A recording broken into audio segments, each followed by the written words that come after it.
Bashkia Belshi dha startin festimeve të fundvitit me ndezjen e dritave të pemës së Krishtlindjes dhe Vitit të Ri në një atmosferë plotë ngjyra, muzikë dhe emocion. Sheshi pranë liçenit u mbush me qytetarë të gjitha moshave, ndërsa fëmijët shijuan çaste magjike në dritat shumëngjyrëshe. Të pranishëm në këtë mbrëmje ishin dhe drejtues të bashkisë me në krye kryebashkiakun Arif Tafani, i cili përcolli urimet për një vit të ri të mbar për çdo familje belshqiake.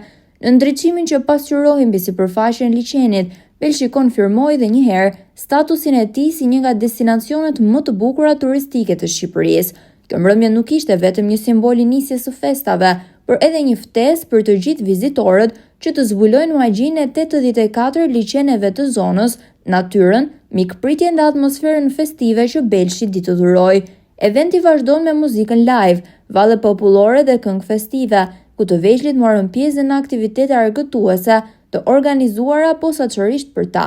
Atmosfera u bë edhe më e ngrohtë me ardhjen simbolike të babagjyshit që shpërndau dhurata për fëmijët. Belshi dhe këtë fundvit mbetet një shembull i gjallë i harmonisë mes traditës, natyrës dhe frymës festive.